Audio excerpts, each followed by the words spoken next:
Isang mapagpalang tanghali po sa atin lahat, mga kapwa ko Bicolanong Ragon. For today's video, tayo nga po pala ay magluluto ng ginataang langka na may sahog na hipon.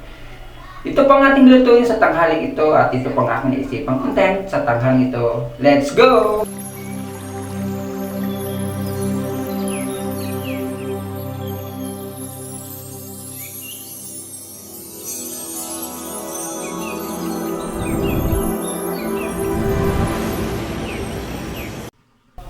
So ito nga mga kapatid, ilalagay na po natin ang pangalawang gata ng niyog.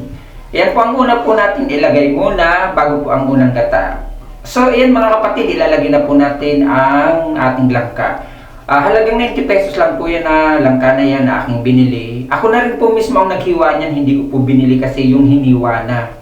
At ayan, nakalagay na po nga ang ating langka na ating gugulay sa tanghaling ito. At tinakpan muna po natin, pakuloy lang po natin ng mga 10 or 15 minutes bago po natin ilagay ang unang gata. Ito nga po mga kapatid, ilinalagay na natin ang unang gata ng niyog. Dahil yung kanina pong pangalawang gata at ang ilinagay po natin langka, pinakulo muna po natin.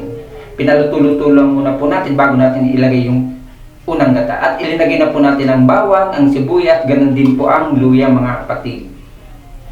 At ganoon din po mga kapatid, lagyan natin ng paminta at lagyan din po natin magic sarap. Depende po kung ano po ang inyong ilalagay, magic sarap or bechin or ajinomoto. Kasi po sa akin mostly nalagay ko po ay magic sarap na lang po. At ilinagay na po natin ang ating hipon, ganoon din po lagyan na natin ng asin. Tamang timpla lang po mga kapatid. At iyan nga po mga kapatid, mayroon din po tayong sahog na tinapa, bali mga kapatid, di ba loading pa nga mga kapatid.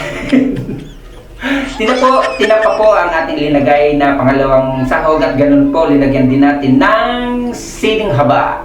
So ito na nga mga kapatid ang ating finished product ng ginataang langka na may sahog na hipon at tinapa mga kapatid. Bicolano style lang po yan mga kapatid ang ating linuto, simpleng luto, simpleng ulam at mura lang po mga kapatid kasi gawa ng medyo nagtitipid din po tayo sa mga panahon na to. So dito na po tatapusin na aking vlog sa tanghaling ito. Bye bye! God bless you!